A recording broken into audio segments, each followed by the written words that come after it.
So I've been asked quite a few times now to do a top 3 scary things I experienced. Here are my top 3. Let's go! No. 3.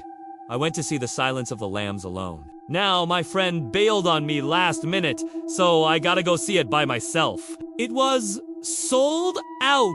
And honestly, by the time the previews were done, I was starting to regret not going with my buddy.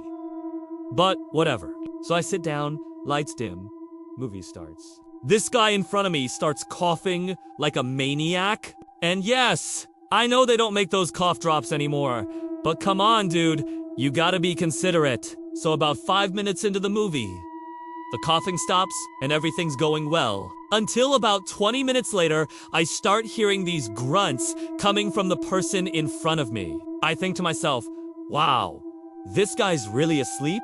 But then he shifts, turns his head, and I can see his shoulder blades sticking out of his shirt. This is late 90s fashion, guys. Just FYI, big shoulder pads. Anyway, the movie ends, the lights come on. I tap this guy on the shoulder to get him to wake up and say, hey, excuse me, can I get out? And he doesn't move. He just turns his head slightly to look at me. And I go, oh, okay. So I kinda wiggle past him to get out of the row of seats. And as I'm doing this, his arm just flops off the seat and hits the floor. Now I'm freaking out because I think he's drunk. Maybe he took something. Why did he fall asleep? Is he gonna puke? Whatever.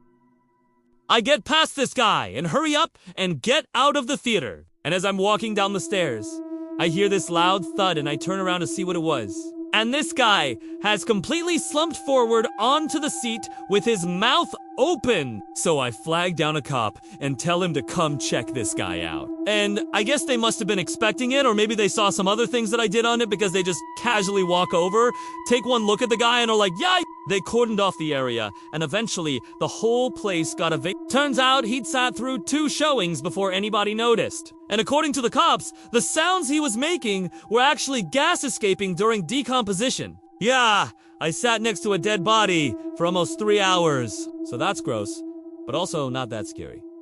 Number 2, this one is definitely scarier. So I was hanging out with a couple of friends at our favorite all-night diner, IHOP.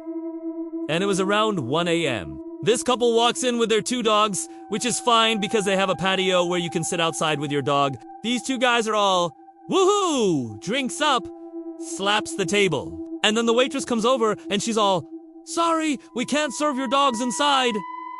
She's like, can I get you guys anything? And they're like, nah, it's cool, bro.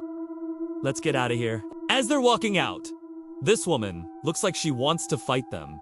And she's yelling at them. She gets out from behind the door and runs after them. We're all watching this go down, wondering why she's chasing these guys. Well, they've run out to their cars and she starts banging on the windows and screaming at them. Finally, the guys get the heck out of there and she comes back inside, sitting there looking very distraught, hugging one of the dogs close to her chest. Our waitress comes over and asks if she can help her and she's like, yeah, my boyfriend and my friend, they just attacked my dogs. Like they tried to hurt them? Can I use your phone? So our waitress goes, yeah, sure. Let me get you a soda first, and then you can use the phone. So she orders a soda and she sits down. By this point, she looks pretty upset, and she's holding this dog close.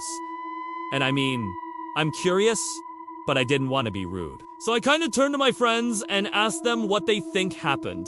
One of my friends, not thinking, says, maybe they were animal rights activists and they just wanted to take the dogs and find them a better home. And I swear to God, that woman overheard him because she immediately spun around, stared at him and said, no, they wanted to kill them. And then she went back to petting her dog. So obviously, we felt bad. So we let her use the phone and then she called the cops.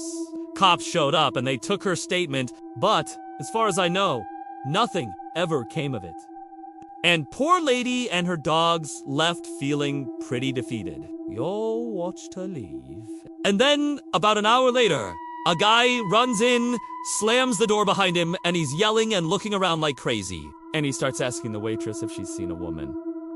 And she's like, yeah, she just left. And he's like, oh, great.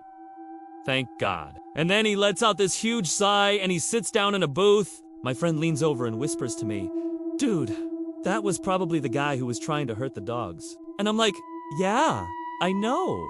So we're sitting there eating our food, minding our own business, and then all of a sudden, this guy jumps up and he starts pacing around the restaurant. He's talking to himself, and he's clearly agitated. And then he turns around and he looks at us, and I'm like, oh God, I hope he doesn't think we're the cops. And then he continues pacing. And then out of nowhere, he runs out the front door. Now, we're all sitting there staring at the door thinking, what the hell was that about? Well, my friend decides to go check it out.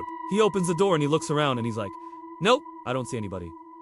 And he comes back in and sits down. A few seconds later, he jumps up again, looks around, and he makes for the back door. So my other friend goes to check it out and she comes back and says, he opened the side door and he ran outside. Well, we're all freaked out at this point. And we're sitting there wondering what to do. And then we start hearing this blood-curdling scream from outside. My friends and I run to the window and we see this guy sprinting down the street. As he's running, he's reaching back to pull up his shirt, which has now become a noose around his neck. My friends and I noped D out of there and decided to go trespassing in this abandoned house nearby. Little did we know this would become one of my worst mistakes. And now for no. 1. The most scary thing I ever experienced. There was this unfinished house in my village that everybody avoided. They said it was cursed. But being young and stupid, my friend and I finally decided to explore it. The second we walked in, though, the temperature dropped about 20 degrees. It was freezing! The walls inside were covered in graffiti and it seemed to go on forever. Every room we checked out was the same thing. Then we heard what sounded like a woman crying in pain. And I knew we should leave, but my friend wanted to keep going.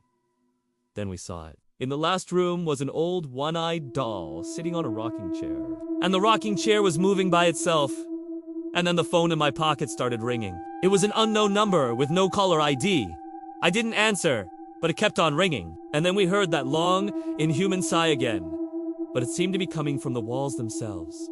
That was all it took for us to bolt. We didn't stop running until we were miles away from that house. And later, we found out why we should have stayed away. According to my friend's uncle, a young girl died there during construction, and her body was never removed. They just boarded up the house and moved on with their lives.